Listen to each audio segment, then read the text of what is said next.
Hello students, in this video we will discuss about microeconomics concepts, monotonic preferences, marginal rate of substitution, assumption of indifference curves and characteristics of indifference curves. First we will discuss about monotonic preferences. What do you mean by monotonic preferences? Monotonic preferences वो situation होती है जब हम consumption करना चाहते हैं more of commodities, जब हम ज़्यादा कंजम्पशन करना चाहते हैं, ठीक है, और ज़्यादा कंजम्पशन करने से ही हमें ज़्यादा सेटिस्फैक्शन मिलता है, तो उसे हम क्या बोलते हैं? Monotonic preferences. कंज्यूमर वही कॉम्बिनेशन ऑफ गुड्स को प्रेफर करेगा जिसमें उसे दोनों कमोडिटी का ज़्यादा मिल रहा है, या फिर एक कमोडिटी का ज़्यादा मिल रहा है in comparison to other, no less of other in comparison to another bundle. ठीक है, दूसरे बंडल्स के कंपैरिजन में हमें जब दोनों ही कमोडिटी का ज़्यादा मिलता है तब हम मोनोटोनिक प्रेफरेंस कॉन्सेप्ट को लगा रहे हैं। जब एक कमोडिटी तो सेम है, लेकिन जब दूसरी कमोडिटी की कमोडिटी का कंजम्पशन ज़्यादा है एज कंपेयर टू अनदर, तब भी हम मोनोटोनिक प्रेफरेंसेस लगा रहे हैं। ठीक है, तो मोनोटोनिक प्रेफरेंसेस क्या होता है? Monotonic preferences refer to the situation that consumption of more commodities means more satisfaction. In other words, with increase of consumption the total utility also increases. जब हम कंजम्पशन को इंक्रीज करते हैं तो हमारा टोटल यूटिलिटी भी क्या हो जाता है, हमारा टोटल सेटिस्फैक्शन भी क्या हो जाता है? इंक्रीज हो जाता है।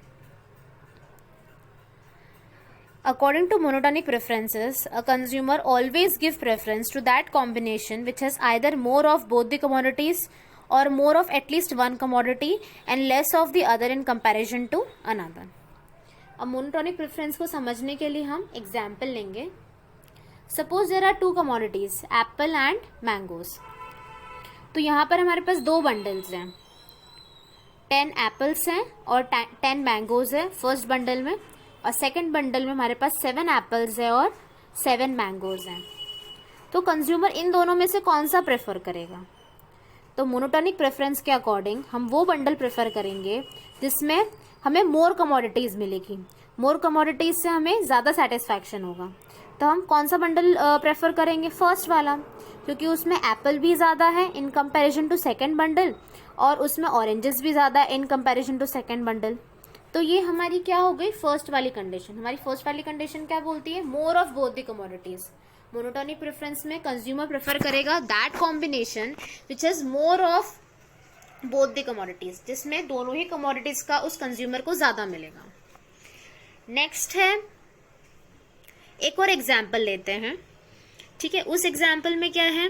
फर्स्ट बंडल में 10 एप्पल्स और 7 मैंगोज, और सेकेंड बंडल में 9 एप्पल्स और 7 मैंगोज।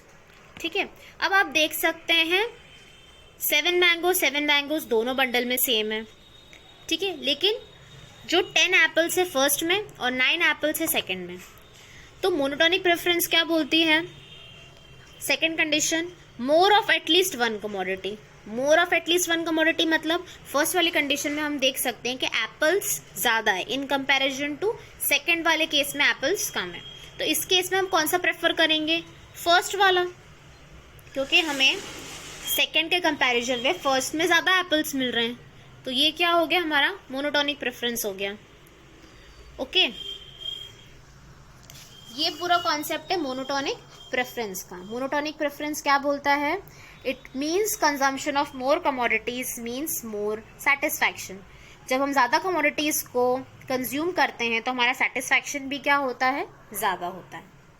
ओके, अब जो नेक्स्ट कॉन्सेप्ट है हमारे पास, मार्जिनल रेट ऑफ सब्स्टिट्यूशन। ठीक है, सब्स्टिट्यूशन का मतलब आप सभी को पता होगा, जब हम एक कमोडिटी को दूसरी कमोडिटी से रिप्लेस कर देते हैं, एक की जगह दूसरे को कंज्यूम करते हैं, जो एक चीज की प्लेस है उसको दूसरे को दे देना, उसे हम क्या बोलते हैं? सब्स्टिट्यूशन। ठीक है, मार्जिनल रेट ऑफ सब्स्टिट्यूशन क्या होता है?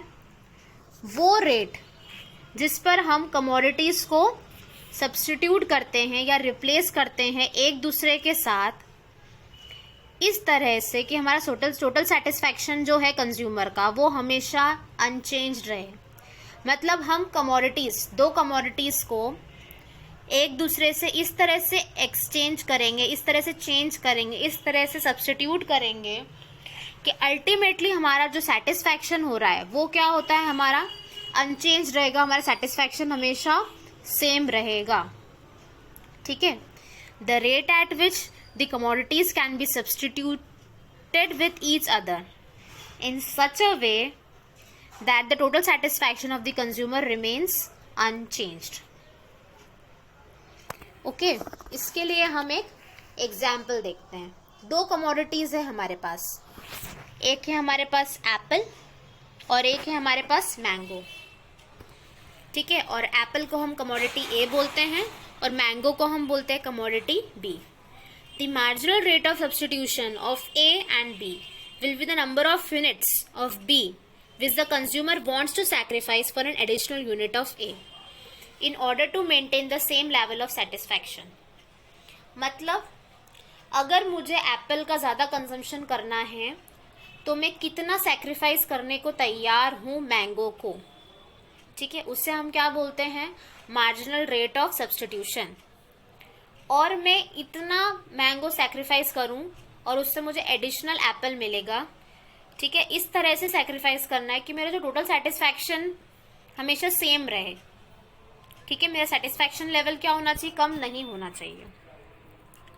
तो marginal rate of substitution of A for B, ठीक है, और marginal rate of substitution of A B is equals to units of willing to sacrifice. मतलब मैं कितने मैंगो सैक्रिफाइस करना चाहती हूँ divided by units of A willing to gain, और उससे मैं कितने एडिशनल एप्पल को कंज्यूम कर पाऊंगी।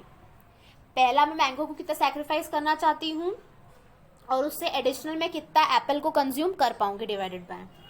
तो हमारे A B is equals to delta B. Delta B मतलब जो ट्राइंगल बना हुआ है इसका मतलब क्या है, change in consumption of mangoes divided by delta A. Delta A का मतलब होता है change in consumption of apples. ठीक है, तो delta B upon delta A, तो इससे क्या निकलेगा आपका मार्जिनल रेट ऑफ सब्स्टिट्यूशन। ठीक है, अब जो मार्जिनल रेट ऑफ सब्स्टिट्यूशन होता है वो मेजर करता है स्लोप ऑफ इंडिफरेंस कर्व। अब इसे हम एक एग्जाम्पल के थ्रू एक्सप्लेन करते हैं। तो हमारे पास लेवल ऑफ कॉम्बिनेशन है, हमारे पास एप्पल्स है और मैंगोज है। एप्पल्स को हमने ए से डिनोट करा, मैंगोज को हमने बी से डिनोट करा है। ठीक है, अब इस क्वेश्चन में हमें क्या फाइंड आउट करना है, हमें फाइंड आउट करना है the marginal rate of substitution and draw of the diagram. तो हमें इसका मार्जिनल रेट ऑफ सब्स्टिट्यूशन निकालना है और फिर इसका डायग्राम हमें ड्रॉ करना है। तो सबसे पहले हमारे पास कॉम्बिनेशन क्या है, पी कॉम्बिनेशन में हम 1 एप्पल और 15 मैंगोज कंज्यूम कर रहे हैं। ठीक है, क्यू वाली कंडीशन में हमने 2 एप्पल्स और 10 मैंगोज कंज्यूम कर रहे हैं। तो इसका मतलब क्या हुआ कि हमने जब क्यू कॉम्बिनेशन में हमने 1 एप्पल का कंजम्पशन और बढ़ाया तो हमें 5 मैंगोज को क्या करना पड़ा, सब्स्टिट्यूट करना पड़ा। यानी 1 एप्पल कितने मैंगो के बराबर हो गया, 5 मैंगो के सैक्रिफाइस के बराबर हो गया। नेक्स्ट है हमारे पास आर कॉम्बिनेशन। आर कॉम्बिनेशन में हमने 3 एप्पल्स, मतलब यहाँ पर हमने एक एडिशन एप्पल का कंजम्पशन और बढ़ाया। तो इस केस में हम 10 से 6 पर आ गए, मतलब 4 मैंगोज यानी 7 मैंगोज क्या करने पड़ रहे हैं, हमें सैक्रिफाइस करने पड़ रहे हैं। फिर नेक्स्ट है एस वाला कॉम्बिनेशन। एस वाले कॉम्बिनेशन में 4 एप्पल्स हो गए, तो हमने एक और का एडिशनल कंजम्पशन किया एप्पल का, तो उसके लिए हमें 6 से 3 पे आना पड़ा, मतलब 3 मैंगो सैक्रिफाइस करने पड़े। फिर टी कॉम्बिनेशन में क्या है, 5 एप्पल्स, हमने एक एप्पल का कंजम्पशन और बढ़ाया, तो 2 से 3 से किस पे आ गए, 1 पे आ गए, तो 2 मैंगोज को हमें सैक्रिफाइस करना पड़ा। तो जो हमारा सैक्रिफाइस का लेवल है मैंगोज का वो क्या हो रहा है, इन कॉम्बिनेशंस पे देखने पे क्या पता चला है कि वो क्या होते जा रहा है, कम होते जा रहा है। जो सैक्रिफाइस का रेशियो है वो कम होते जा रहा है। तो वो कम क्यों होता है, क्योंकि यहाँ पर क्या अप्लाई हो रहा है, law of diminishing marginal utility. हमने पढ़ा है कि law of diminishing marginal utility क्या होता है, कि जब हम किसी कमोडिटी को ज़्यादा से ज़्यादा कंज्यूम करते हैं तो क्या होता है, ऑटोमेटिकली हमारा क्या होता है, उससे जो सेटिस्फैक्शन होता है वो कम होते जाता है। इसलिए क्या हो रहा है, हमें कम मैंगो सैक्रिफाइस करने से एक एडिशनल एप्पल मिलते जा रहा है, ठीक है। लेकिन ये जो मार्जिनल रेट ऑफ सब्स्टिट्यूशन है, इसमें हर कॉम्बिनेशन में जो लेवल ऑफ सेटिस्फैक्शन मिल रहा है कंज्यूमर को वो क्या है, सेम है। 1 और 15 से जो सेटिस्फैक्शन मिल रहा है वो किसके बराबर है, 2 और 10 के बराबर है, 3 और 6 के बराबर है, 4 और 3 के बराबर है, और 5 और 1 के बराबर है। जो लेवल ऑफ सेटिस्फैक्शन है वो क्या है, सेम है, ठीक है। तो अब आप देख सकते हैं हमने क्या कैलकुलेट करा, marginal rate of substitution between apple and mango. हमने फॉर्मूला क्या देखा था, MRS का फॉर्मूला क्या होता है, units of willing to sacrifice divided by units of A willing to gain. तो 5 मैंगो सैक्रिफाइस करे 1 एप्पल के लिए, फिर सेकेंड में 4 मैंगो सैक्रिफाइस करे 1 एप्पल के लिए, थर्ड एस वाले केस में 3 मैंगो सैक्रिफाइस करे 1 एप्पल के लिए, और इधर 2 मैंगो सैक्रिफाइस करे हैं 1 एप्पल के लिए, okay.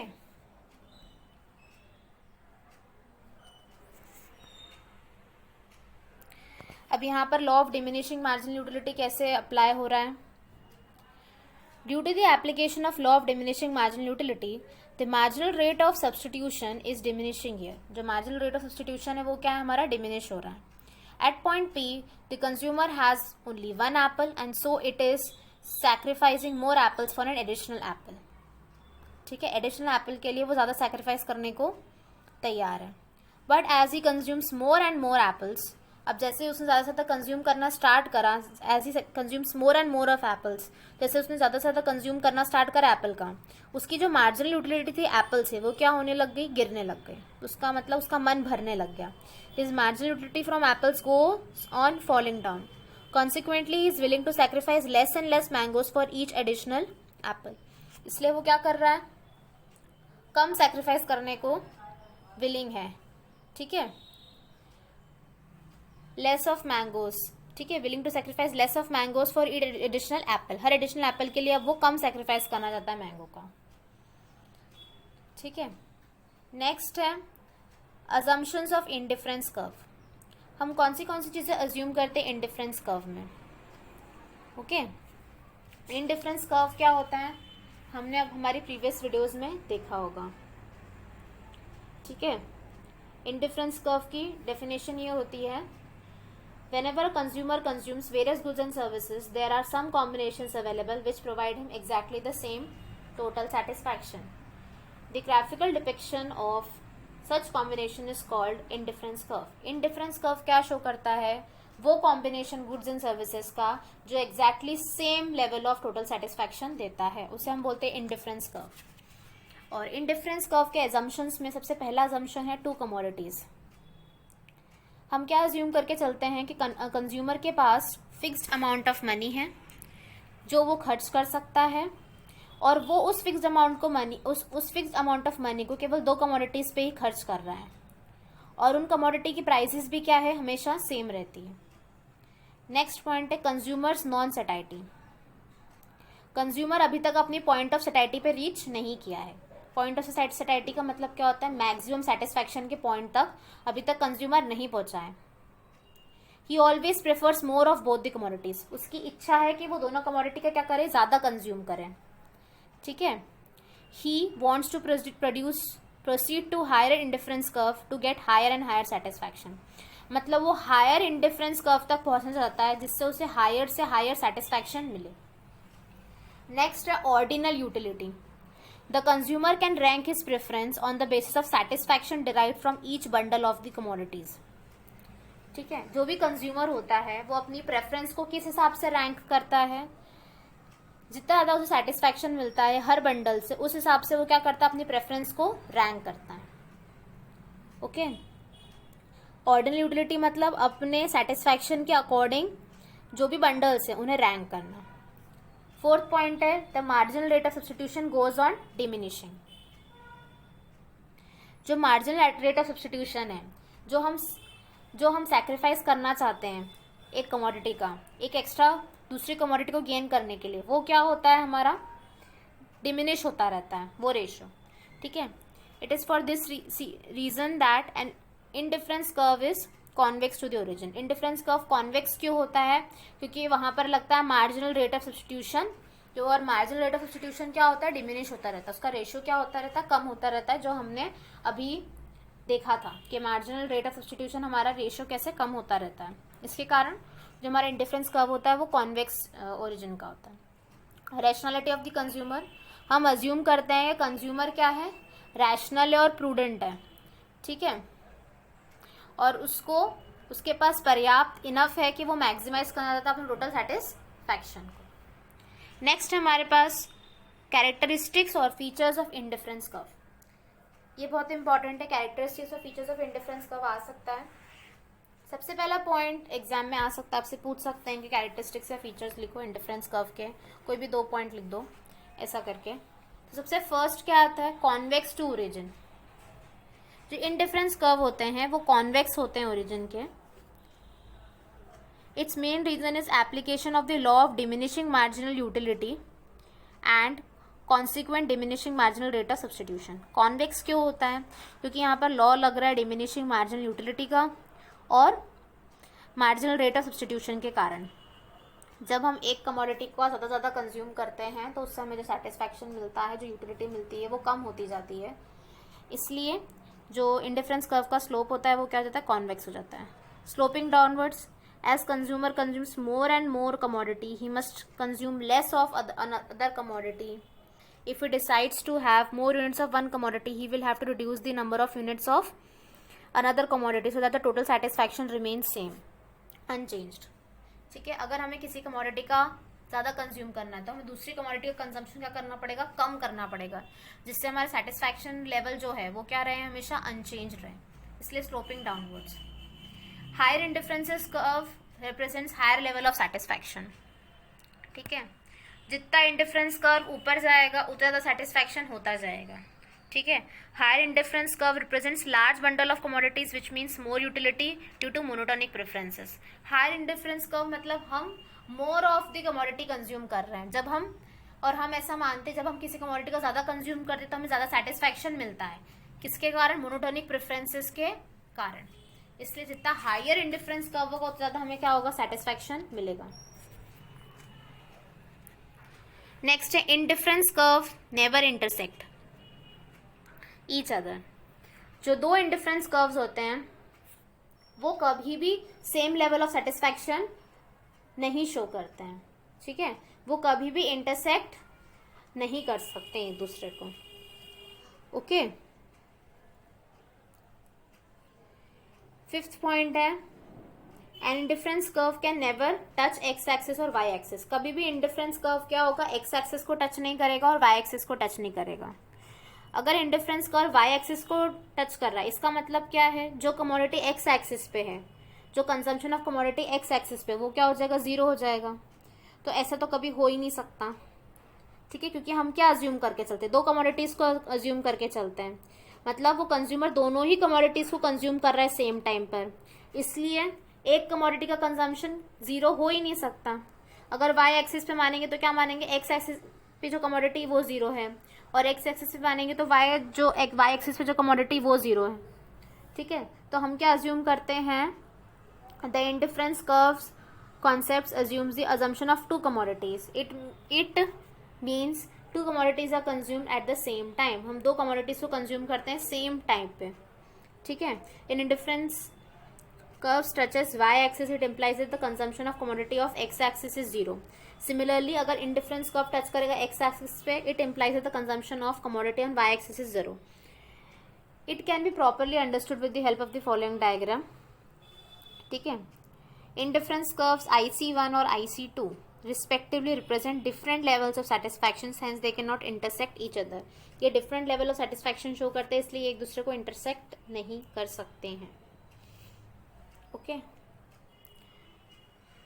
Now I hope that through this video you have understood about monotonic preferences, marginal rate of substitution, assumption of indifference curves and characteristics of features of indifference curves.